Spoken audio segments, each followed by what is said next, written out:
च्या पार्श्वभूमीवर महायुती ऍक्शन मोडवर 3 दिवसात मुख्यमंत्री 6 विभागांच्या बैठका घेणार। शिंदे संभाजीनगरमध्ये तर अजित पवारांचा आज पुण्यात मेळावा। मराठा आंदोलक मनोज जरांगे आणि मंत्री राधाकृष्ण विखे पाटलांमध्ये जवळपास तासभर चर्चा। विखेंमध्ये 100% प्रामाणिकपणा दिसतो, जरांगेंची प्रतिक्रिया। गुंड निलेश घायवळचा राम शिंदेंच्या पाया पडताना आणि मतं मागतानाचा व्हिडिओ व्हायरल। तर रोहित पवारांसोबत सचिन घायवळसोबतचा फोटो पोस्ट करत भाजपचा पलटवार। रोहित पवारांच्या आईसोबत निलेश घायवळचा व्हिडिओही व्हायरल।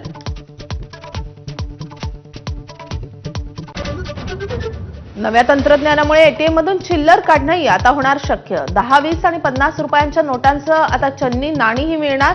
मुंबईतील फिनटेक फेस्टमधील एटीएम मशीनचा डेमो माझावर। पालघर-वाडा महामार्गावर खड्ड्यांमुळे अपघातांची मालिका सुरूच। खड्ड्यात मोटारसायकल आदळून खाली पडल्याने एका महिलेचा मृत्यू तर एक महिला गंभीर जखमी। पंतप्रधान मोदींकडून गाझा शांती कराराबद्दल ट्रम्प यांचं अभिनंदन। भारत आणि अमेरिकेतील व्यापार वाटाघाटी प्रगतीपथावर असल्याची माहिती।